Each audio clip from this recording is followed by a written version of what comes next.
El Big Bang sucedió en una fracción de segundo y nació todo el universo. Es sorprendente lo que puede ocurrir literalmente en un abrir y cerrar de ojos. ¿Cómo hemos llegado hasta aquí?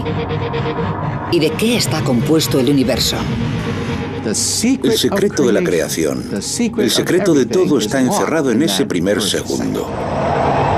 La tecnología está a punto de desvelar lo que ocurrió en el segundo más importante de todos los tiempos.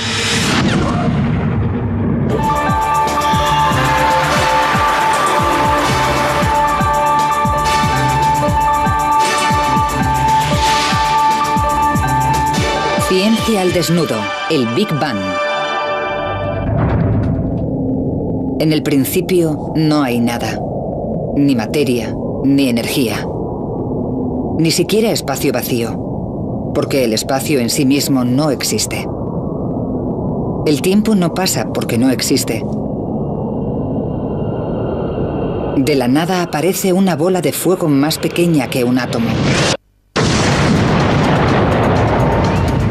10 billones de veces más caliente que el núcleo del Sol.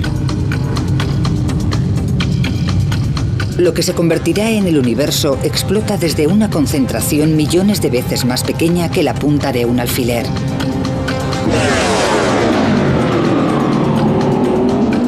Comienza el tiempo. En un segundo se traza el borrador de todo el cosmos. ¿Cómo ocurrió? Es el mayor misterio de todos.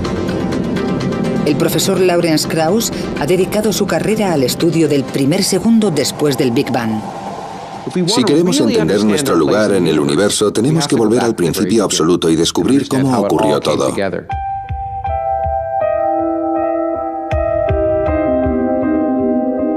Echar la vista atrás al instante de la creación es una idea nueva. La teoría del Big Bang está muy aceptada. Pero el concepto tiene menos de un siglo de antigüedad. Una de las cosas que tenemos que observar con perspectiva es lo reciente que es nuestra comprensión del universo. Hace 80 años la opinión más aceptada en la ciencia era que el universo era estático y eterno, que había estado siempre. Pero eso cambia en 1929. En el observatorio del Monte Wilson, en California, Edwin Hubble estudia la luz de las galaxias. Observa que cuanto más lejana es la galaxia, más larga es la longitud de onda que emite. Las ondas de luz se estiran cuanto más se propagan, y al estirarse cambia la longitud de onda. El mismo principio se aplica a las ondas sonoras. Según se acerca el tren, el tono del silbato aumenta. Cuando pasa, disminuye. Al alejarse el tren, cada onda sonora tiene que viajar más que la anterior para llegar a tu oído. Las ondas sonoras se estiran y disminuye la onda. Algo similar ocurre con las ondas de luz. Si una galaxia se aleja de nosotros, la onda de luz que emite se estira y cada vez es más larga y roja. Se llama corrimiento al rojo. En la luz visible, en un extremo del espectro tenemos el rojo y el azul en el otro. La radiación roja es en la luz visible la de mayor longitud de onda, mientras que la radiación azul tiene una longitud de onda corta. Y en cuanto al universo, vemos la radiación desde las distintas estrellas estirándose literalmente, por lo que la luz se va enrojeciendo. Y cuanto más lejos miremos, más roja será la luz.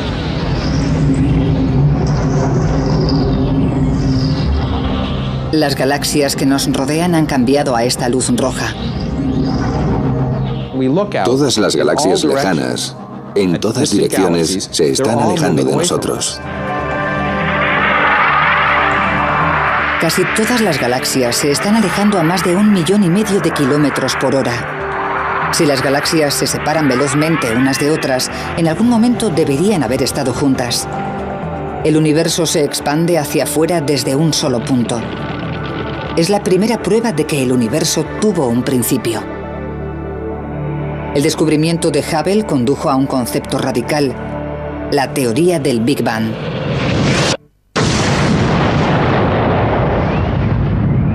Los científicos creen que en el primer segundo después del Big Bang se creó la base de todas las estrellas y planetas del cosmos. Para probarlo, primero necesitan una nueva manera de medir el tiempo. Pensamos en fracciones de tiempo más pequeñas de las que utilizamos en cualquier otra actividad humana y fracciones temporales más pequeñas que una carrera automovilística o un velocista o cualquier otra cosa. Y lo que hemos aprendido es que puede ocurrir de todo en una fracción de segundo, en un abrir y cerrar de ojos. Es sorprendente. Horas, minutos y segundos son el fundamento de la vida moderna. Pero los acontecimientos que siguieron al Big Bang ocurrieron en fracciones de tiempo menores que un segundo. Para analizar lo que ocurre, los científicos utilizan una nueva medida de tiempo llamada tiempo de Planck. Un Planck equivale a 10 elevado a menos 43 segundos. Eso significa un punto decimal, 42 ceros y un 1. Es una cantidad de tiempo inimaginable. Aún así, en este pequeño latido de tiempo Planck ocurre algo que determina los próximos 13.700 millones de años. De la bola de fuego surgen las 4 fuerzas fundamentales de la naturaleza. De esas fuerzas depende todo a nuestro alrededor. La gravedad es el motivo por el que se formaron las estrellas y los planetas. Controla la luna y las mareas y nos mantiene sobre la Tierra. El electromagnetismo ilumina las ciudades, conecta los teléfonos y hace funcionar los ordenadores. Y las 2 fuerzas nucleares, la fuerte y la débil, enlazan las partículas que forman nuestro cuerpo y alimentan la caldera del Sol. Estamos aquí porque en el primer segundo posterior al Big Bang se crearon estas 4 fuerzas. Sin ellas, el universo sería una nube monótona de radiación. Si no existiesen estas fuerzas, no existiría nada. No habría televisión, no habría deportes, no habría amor, ni odio, ni tragedia humana. Todo aquello por lo que merece la pena vivir. Pero en el primer instante de tiempo de Planck, las 4 fuerzas siguen formando una sola superfuerza. Las fuerzas de la gravedad, la nuclear y la electromagnética aún no se han dividido. El físico Michio Kaku estudia cómo se separaron. Me gusta pensar en ello como un cristal, un precioso cristal simétrico con todas las fuerzas unidas en su elegante simplicidad al principio de los tiempos. Mientras el reloj cósmico marca un instante más de tiempo de Planck, la pequeña bola de fuego del universo se expande. Las 4 fuerzas comienzan a separarse. Es como si un cristal extremadamente caliente se enfriara de repente, se resquebrajara. Empieza a desgajarse en 4 trozos. El primero en separarse es la gravedad. Después las fuerzas nucleares se desprenden y finalmente queda una joya fragmentada que es lo que antes era la superfuerza. Los 4 fragmentos siguen funcionando. La gravedad mantiene la Tierra en órbita. Las fuerzas nucleares hacen brillar al Sol. Y la radiación electromagnética es la luz que baña nuestro planeta.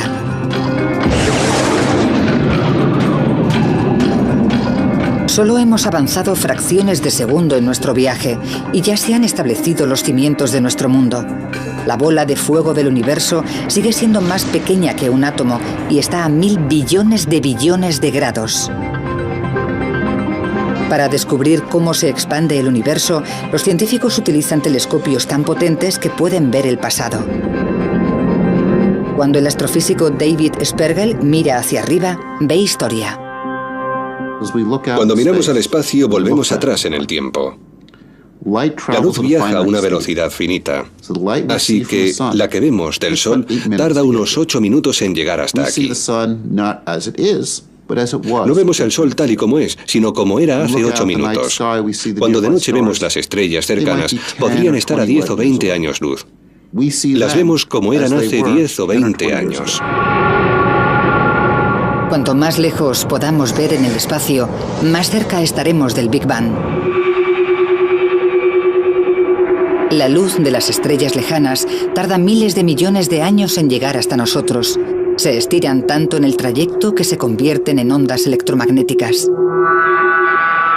Para ver esta luz tan antigua es necesario utilizar radiotelescopios. El radiotelescopio Horn Antenna de Nueva Jersey realizó un descubrimiento relacionado con el Big Bang completamente por casualidad. En 1960, en los laboratorios telefónicos Bell, Arno Penzias y Robert Wilson miden las ondas electromagnéticas de nubes de gas de la Vía Láctea. Pero la Horn Antenna que utilizan recibe constantes interferencias. Suena así y llega desde todas las direcciones. Recibían la misma señal de fondo en cualquier dirección. No tenía sentido. Así que primero pensaron que algo fallaba en el experimento. Lo limpiaron. Quitaron los excrementos de paloma, que eran una fuente potencial de problemas, y volvieron a calibrarlo. Lo hicieron con sumo cuidado. El extraño ruido persiste. Penzias y Wilson se dirigen a la fuente. Fueron capaces de demostrar que esta radiación no provenía de la Tierra, no era de nuestra galaxia. Era algo que llegaba desde las profundidades del espacio, estaba en todas partes. La radiación que llega a la antena es más antigua y lejana que cualquier otra cosa detectada. Por casualidad, llegan hasta unos científicos de la Universidad de Princeton que investigan las secuelas del propio Big Bang. Se dan cuenta de que lo que escuchan es un eco de los albores del tiempo.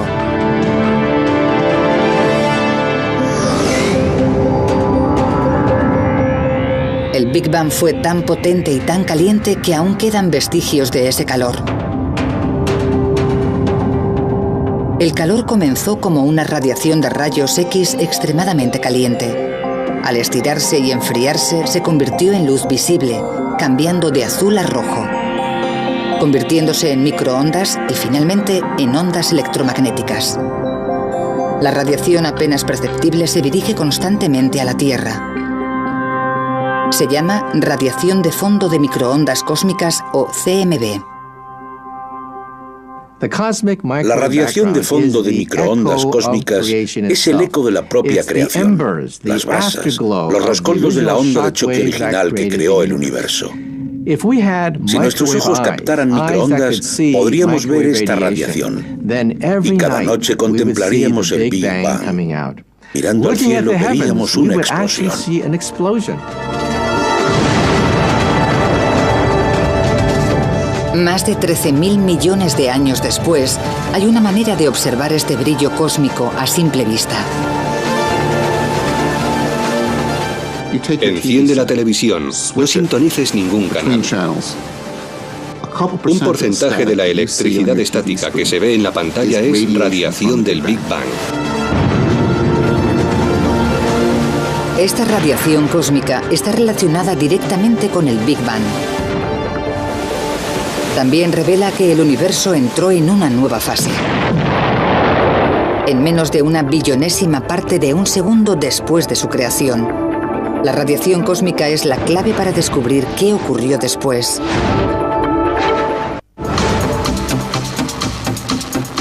Unos cuantos instantes de tiempo de Planck en nuestro reloj cósmico y la bola de fuego del universo se transforma. En un instante, el universo es 1.000 millones de veces más pequeño que un átomo. En el siguiente, se hincha hasta alcanzar el tamaño de una pelota de béisbol. En este momento crece más que en los 13.700 millones de años siguientes. Los científicos conocen esta rápida expansión como inflación, y la prueba perdura en la radiación cósmica que quedó tras el Big Bang. Como la electricidad estática de la televisión, la radiación cósmica parece tan constante y uniforme que ofrece un rompecabezas a los científicos. Cuando medimos las radiaciones de fondo de microondas cósmicas en esa dirección, la temperatura es idéntica a la de aquella dirección. Es lo mismo en todas. La única explicación es que el universo se hincha infinitamente más rápido que la velocidad de la luz. La inflación expande la bola de fuego del universo equitativamente, como cuando se infla un balón con un espectacular soplo de energía. Para hacernos una idea, es como comprimir un muelle. Apretamos cada vez más fuerte y se hace más y más pequeño, y además almacenamos una cantidad ingente de energía en ese muelle. Cuando lo soltamos, explota. La energía almacenada provoca una expansión exponencial del espacio. Pero si todo el universo es uniforme desde el primer segundo posterior al Big Bang en adelante, ¿cómo se formaron las galaxias? Los planetas y las estrellas son en un principio grupos de partículas. Con el tiempo, estas partículas de materia se unen debido a la fuerza de la gravedad y forman una masa densa. La Tierra fue primero una bola de partículas que se compactaron debido a la fricción y a la gravedad. El Sol que sustenta la vida en la Tierra fue primero una nube de gas y polvo. ¿Cómo se formaron estos grupos en primer lugar? En teoría, al principio, el universo sería grumoso, no uniforme. Para conocer la formación de las estrellas y planetas en el primer segundo tras el Big Bang, científicos de la NASA como David Spergel han desarrollado la sonda de anisotropía de microondas Wilkinson, o WMAP, una misión satélite para medir la temperatura de la radiación cósmica con mayor detalle que nunca. Aunque esta radiación está en todas partes, es apenas perceptible, y para observarla con detalle en el cielo es necesario salir de la Tierra o cualquier otra fuente que interfiera en la radiación. 7 a punto de despegar. 5, 4... La NASA lanza la sonda en el año 2001. Despegue del cohete Delta II para explorar el pasado y el futuro de nuestro universo. Podría conseguir la mejor instantánea del universo en su primer segundo de existencia. El lanzamiento fue extremadamente apasionante. Fue tenso, pero emocionante verlo subir y darnos cuenta de que funcionaba. La WMAP se encuentra a 1.600.000 kilómetros de la Tierra. Es tan sensible que puede medir la temperatura de la radiación cósmica en una millonésima parte de un grado. La WMAP lleva 5 años analizando el cielo al minuto. Está ahí con la Tierra y el Sol siempre detrás, mirando al espacio. El satélite da vueltas muy rápidamente y cubre una tercera parte del cielo cada hora. Gira y genera mapas de la radiación restante. La WMAP sigue a la Tierra en su órbita alrededor del Sol y analiza la temperatura de todo el cielo. Genera un mapa de temperatura detallado como este y revela algo destacable. Las manchas azules y rojas de este mapa de todo el cielo son pequeñas variaciones de la temperatura. Las pequeñas zonas azules representan regiones que están a una temperatura decenas de miles de veces menor que 1 grado. Las regiones rojas están un poco más calientes, así que estáis viendo las pequeñas variaciones térmicas en el cielo. La WMAP se remonta a 13.000 millones de años. Al evolucionar el universo, estas pequeñas ondas se convierten en grupos de partículas que aumentan cada vez más debido a la fuerza de la gravedad, haciéndose lo bastante densos como para desencadenar estrellas y galaxias. Este mapa muestra cómo era el universo el primer segundo después del Big Bang, la plantilla del enorme cosmos actual. Cuando la primera radiación de fondo de microondas cósmicas se hizo pública, la prensa dijo: ¡oh, la cara de Dios! Bueno, seamos realistas, no es la cara de Dios. Lo que es en realidad es la foto de un bebé, de cuando el universo era bebé. Por tanto, el descubrimiento de las radiaciones de fondo de microondas cósmicas figura como uno de los grandes descubrimientos de la ciencia.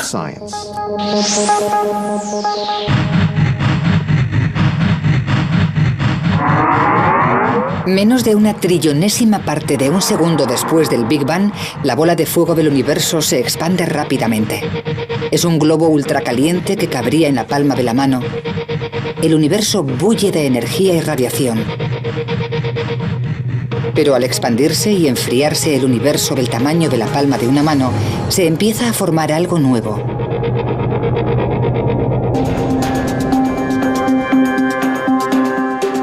Solo una fracción de segundo después del Big Bang, el destino del universo ya está trazado. El Sol arde gracias a las fuerzas fraguadas hace 13.000 millones de años. Las estrellas y planetas se formaron debido a la manera tan rápida de expandirse del universo.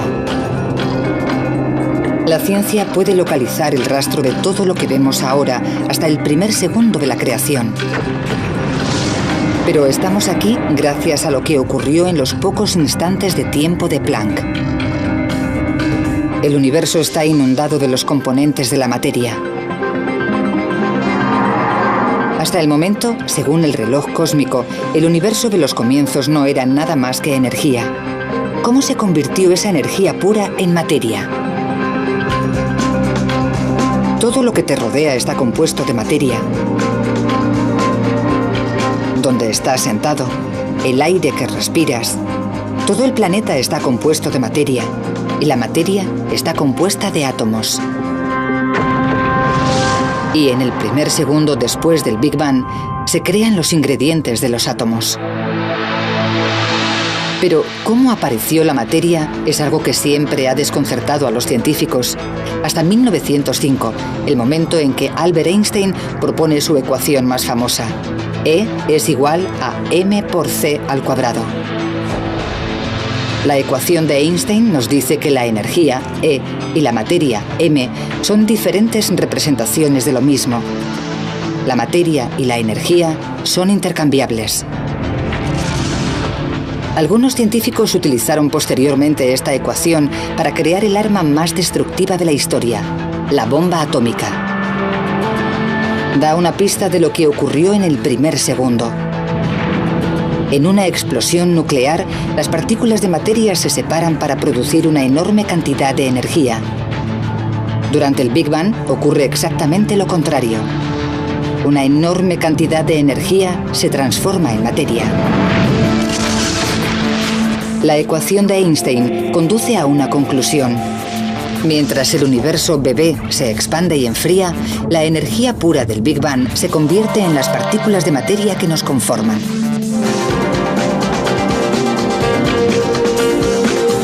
Estamos solo a un fragmento de segundo en nuestro viaje. Aparecen las primeras partículas de materia. El universo está 1 millón de veces más caliente que el núcleo del Sol. Demasiado caliente para que las partículas de materia se unan y formen átomos. Los científicos se enfrentan a un rompecabezas. ¿Cómo es este estado primario de la materia y cómo se convierte en los protones y neutrones que forman todos los átomos del universo? Era imposible que se formaran los átomos. Piensa en poner un cubito de hielo en un baño de vapor. El cubito se derrite inmediatamente. No puede haber cubitos de hielo en baños de vapor. Tenemos la prueba en un bloque de hielo. Cuando el agua está lo bastante fría, es sólido. Caliéntala y será líquido. Calienta el agua líquida y se evaporará en forma de gas, vapor de agua. Calienta en exceso el gas y la energía separa los átomos. De la misma manera, el universo en el primer segundo estaba tan caliente que solo podían existir las partículas elementales. Si viajásemos literalmente a los primeros segundos del universo, nos desintegraríamos. Desapareceríamos totalmente e incluso los detritos y el núcleo atómico del cuerpo se desharían en partículas subatómicas. No quedaría nada del cuerpo.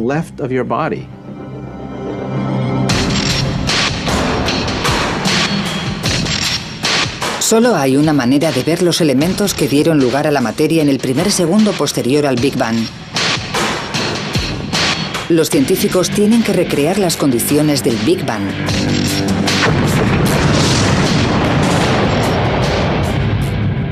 Se estima que el interior de una estrella está a decenas de millones de grados, pero durante el Big Bang se calcula que la temperatura era de millones de grados. Por tanto, no hay manera de simular la creación si no es con un acelerador de partículas.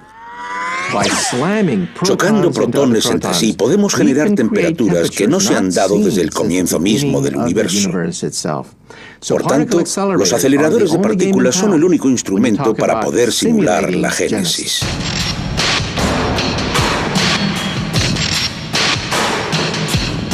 Este es el Laboratorio Nacional de Brookhaven en Long Island, el hogar del acelerador relativista de iones pesados o RHIC, un anillo de 3 kilómetros con 200 metros diseñado para romper el núcleo de átomos de oro a casi la velocidad de la luz.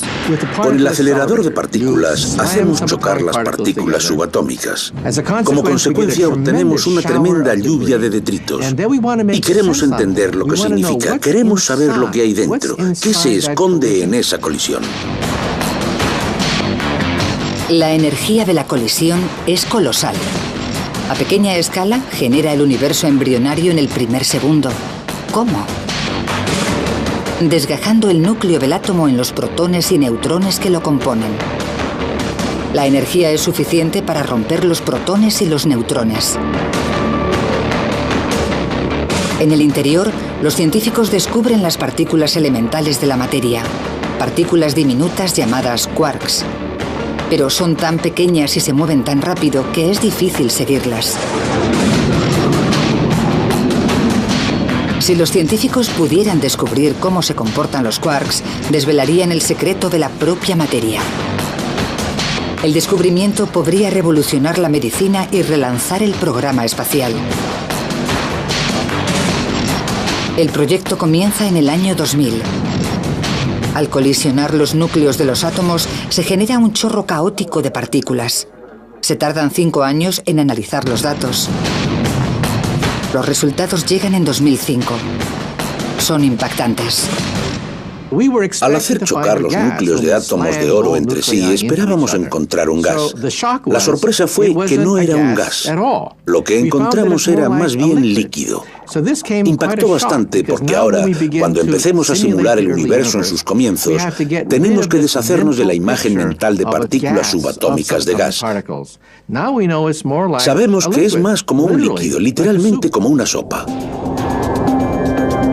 Cuando aparece la materia por primera vez en el universo, los quarks son tan densos y están tan electrizados que todo el universo es como un líquido. El universo pasó de ser una bola de energía incandescente a ser una sopa de quarks en menos de un abrir y cerrar de ojos. El universo líquido es caliente, denso y violento. Inundado de partículas diminutas en constante y enérgica interacción. Cuando el reloj cósmico marca una millonésima parte de un segundo, el universo continúa expandiéndose y enfriándose. Crece del tamaño de una pelota de béisbol al de nuestro sistema solar. La materia se ha materializado desde la pura energía. Sin materia, ninguno de nosotros estaríamos aquí. Y eso casi se cumple en ese primer segundo.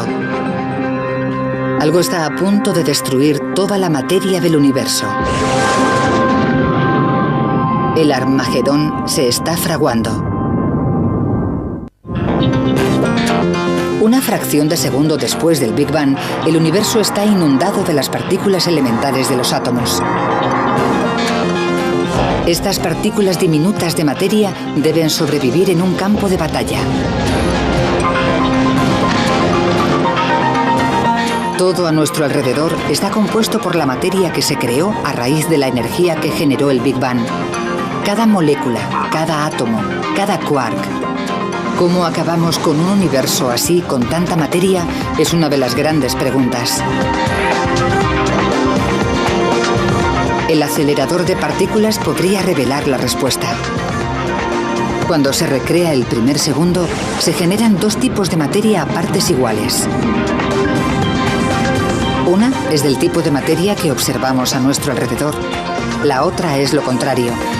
La antimateria. La doctora Tara Shears explica qué son las dos caras de la misma moneda.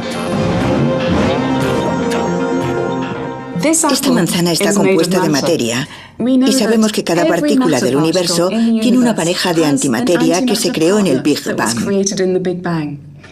La antimateria parece similar a la materia normal, pero no del todo.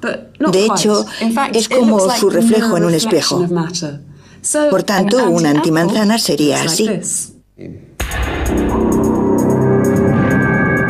Pero la materia y la antimateria son enemigas mortales. No pueden coexistir. Fracciones de segundo después del Big Bang, el futuro del universo está en peligro. La materia y la antimateria están encerradas en una batalla a muerte. Ha pasado una millonésima parte de segundo del Big Bang y estalla la batalla. Cuando la materia y la antimateria chocan, el resultado es explosivo. Un conjunto de materia del tamaño de una manzana chocando con su antimateria equivalente generaría tanta energía como la de una bomba nuclear de 10 megatones. Si pudiésemos volver al verdadero universo naciente justo después del Big Bang, encontraríamos esta furiosa masa de materia y antimateria aniquilándose la una a la otra. Nos encontraríamos en medio de una batalla cósmica entre los dos bandos, en medio del fuego cruzado, por decirlo así. Al estar todas las partículas en un estado líquido superdenso, la materia y la antimateria se encuentran rápidamente y se destruyen entre ellas. ¿Cómo se generó un número equitativo y cada partícula de materia que choca con su antimateria es aniquilada? Toda la materia quedaría destruida nada más ser creada. Toda la materia acabaría encontrando la antimateria y se habrían aniquilado, produciendo radiación pura. Pero no por eso existe el universo. Si hubiese ocurrido, viviríamos en un universo de radiación pura, pero no viviríamos en él porque no estaríamos aquí, solo habría radiación. El caso es que el universo está lleno de materia. ¿Cómo venció a la antimateria? Es uno de los grandes misterios de la ciencia. Una teoría es que la antimateria es menos estable y se deteriora más rápidamente, provocando un pequeño desequilibrio entre la materia y la antimateria. Este pequeño desequilibrio acabó permitiendo a la materia aplastar a la antimateria. Sea cual sea la verdad, algo ocurrió justo después del Big Bang que inclinó la balanza a favor de la materia. La batalla terminó en ese punto. Y lo que quedó fue una pequeña cantidad de materia que generó el universo en el que vivimos. Eso significa que somos los restos de la batalla, somos los detritos, lo que quedó cuando todo lo demás estaba acabado. Los detritos formaron todo lo que hay a nuestro alrededor, desde el suelo que pisamos hasta la galaxia más lejana.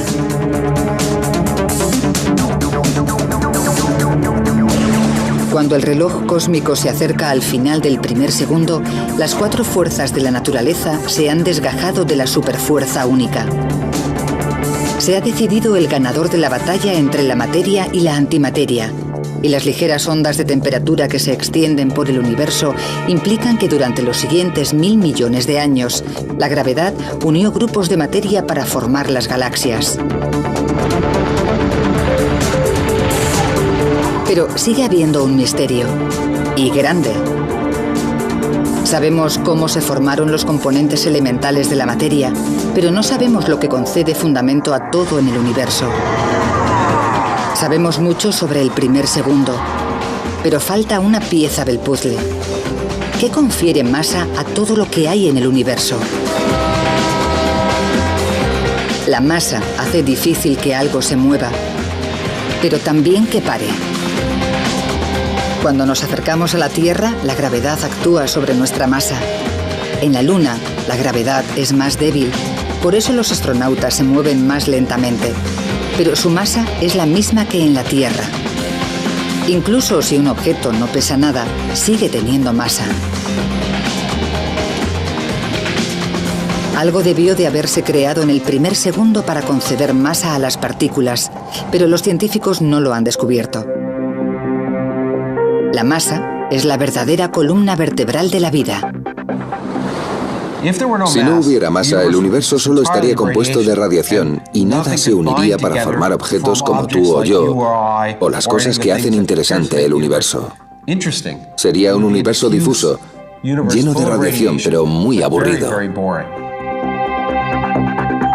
Si descubriésemos cómo apareció la masa en el primer segundo, descubriríamos el origen de la vida. Mientras los científicos no descubran qué confiere la masa a las partículas, el primer segundo seguirá siendo un enigma.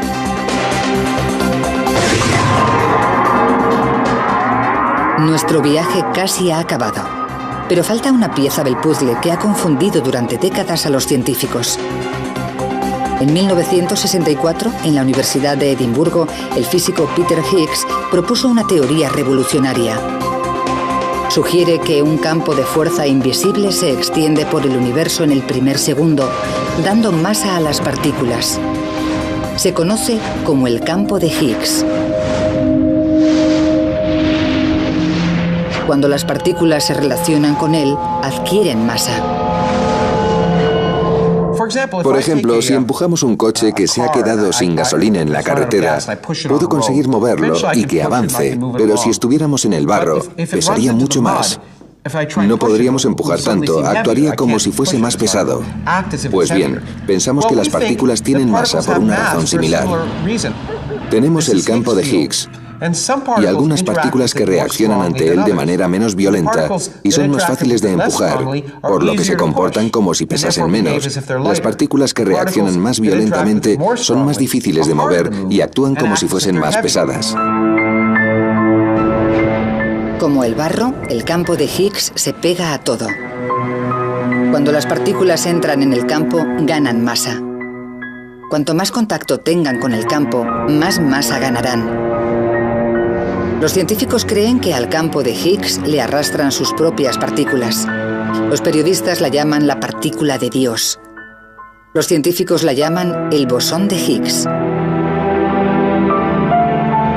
Creen que identificando esta partícula podrían descubrir cómo llegamos aquí. Las matemáticas son buenas, pero ningún acelerador de partículas ha sido lo bastante potente como para encontrar el bosón de Higgs, hasta ahora.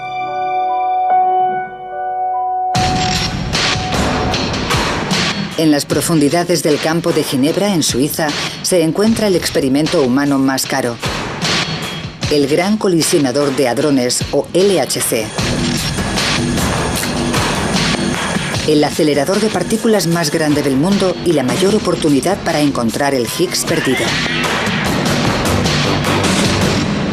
Tenemos que ver si la partícula Higgs existe realmente y por eso construimos aceleradores tan mastodónticos, para ver si podemos entender el mecanismo responsable de la existencia de todo lo que consideramos sólido y pesado actualmente en el universo. Ha costado $10.000 millones. Se ha tardado 14 años en construir y 7.000 científicos se han involucrado en su construcción. Este año se activa. A pequeña escala, recreará condiciones que existieron por última vez hace 13.700 millones de años. Una explosión tan potente que recordará al propio Big Bang. Si funciona, científicos como David Evans podrían resolver el último misterio de la materia. Como traspasamos los límites de la ciencia, también tenemos que traspasar las fronteras de la tecnología. Es probablemente la máquina más grande del mundo y sin duda la máquina más compleja del mundo. A más de 91 metros bajo tierra discurre un conducto circular de 26 kilómetros. Dentro, dos haces de protones más finos que un pelo humano se aceleran a casi la velocidad de la luz, 299.000 kilómetros por segundo. El LHC hará que las partículas choquen entre sí con una violencia 9 veces mayor que cualquier otro acelerador. 300 billones de protones volarán por el conducto en distintas direcciones y colisionarán en el corazón de 4 inmensos detectores. Lawrence Krauss inspecciona uno de estos detectores, cada uno del tamaño de un edificio de 5 plantas. Estamos aquí en lo que se ha descrito acertadamente como una de las catedrales góticas del siglo XXI. Una gigantesca estructura compuesta por miles de toneladas de acero, más hierro que la Torre Eiffel, y decenas de miles de kilómetros de cableado. Todo ello diseñado por miles de físicos de cientos de países que hablan docenas de idiomas diferentes, con la precisión de quizá una millonésima parte de 2,54 centímetros. Todo para detectar lo que ocurre aquí dentro. El LHC utiliza 4 de estos detectores gigantes a lo largo del conducto. El que esperan que encuentre el Higgs se llama Atlas. El Atlas ocupa la mitad de un campo de fútbol y pesa tanto como un submarino nuclear. Puede detectar 1000 millones de colisiones por segundo. Cuando los protones chocan, el impacto es tan titánico que en una fracción de segundo recreará la materia como era justo después del Big Bang. Una lluvia de partículas elementales como quarks. En alguno de los detritos esperan encontrar el escurridizo Higgs.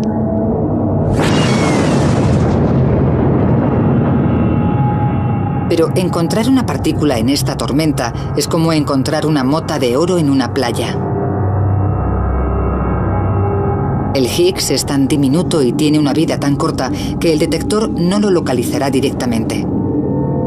Por eso esperan capturar el rastro que deja gracias a las cámaras de más alta tecnología del mundo.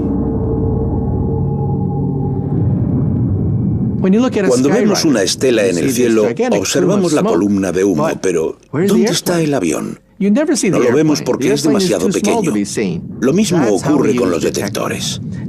No pueden coger la partícula en sí, pero sí el rastro que deja esa partícula subatómica. Y observando el rastro, podemos determinar de qué tipo era y lo rápido que se movía.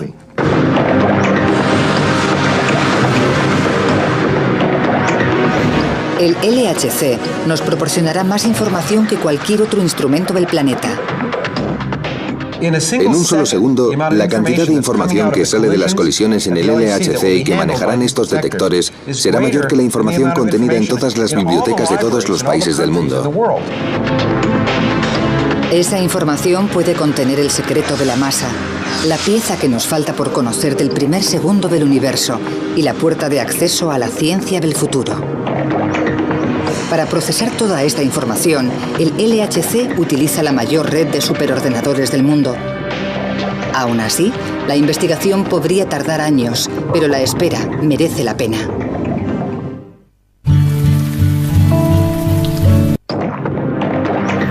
Este experimento podría desenmarañar finalmente la simple verdad de la base de nuestra existencia. Es una posibilidad que entusiasma a científicos de todo el mundo. Todavía no sabemos lo que conseguiremos con el LHC. Tenemos grandes expectativas de llegar a una mayor energía, menores magnitudes que nunca antes. Lo que conoceremos con el LHC cambiará nuestra idea del primer segundo del Big Bang. En la sala de control del LHC, el mayor experimento de la historia de la ciencia, comienza la cuenta atrás. El acelerador se comprueba, se sella y se enfría a temperaturas más bajas que las del espacio exterior. El LHC se ha diseñado, se ha construido y ahora las pruebas finales para ponerlo en funcionamiento se están llevando a cabo aquí mismo, en este momento. Esta máquina podría dar respuesta a uno de los mayores misterios de la vida. Es como estar presente en la creación. Si tiene éxito, el LHC podría conducir a una nueva era en la ciencia. Si fracasa en su búsqueda del Higgs y no desvela cómo la materia consigue la masa, dejará un hueco en el misterio del primer segundo. Tendrán que escribirse nuevas teorías y construirse experimentos más poderosos. Soy realista. Sé que quizá no encontremos nada. Eso podría provocar una crisis en la física. La física podría quedarse estancada si de repente todas nuestras máquinas no son lo bastante poderosas como para avanzar hacia el siguiente acto, la próxima escena en la nueva fase de la materia y la energía. Una cosa sí que saben. El LHC acercará el Big Bang a los científicos más que nunca. Retrocederá 13.700 millones de años hasta el primer segundo del universo. El segundo más importante. El reloj cósmico llega a su último instante de tiempo de Planck. El universo tiene un segundo completo de edad. Unas 1000 veces el tamaño de nuestro sistema solar. Y está inundado de partículas de materia, el componente básico de todo lo que nos rodea. El universo está lo suficientemente frío para que en el mar de quarks estos se agrupen de 3 en 3, formando protones y neutrones. En la saga del universo, su primer capítulo determina el curso de la historia. En los próximos minutos, el universo se enfría lo suficiente como para que los protones y neutrones formen los primeros núcleos atómicos. 300.000 años después, aparece el primer átomo. En cientos de millones de años, la materia se acumula para formar las primeras estrellas. Y en miles de millones de años, galaxias como la Vía Láctea. Más de 9.000 millones de años después del Big Bang, nace la Tierra. Un Big Bang. Un solo segundo.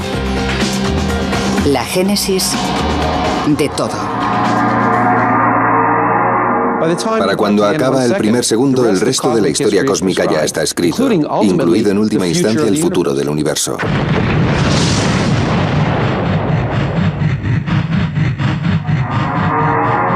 Más de 12.000 millones de años después del Big Bang, evolucionan los humanos.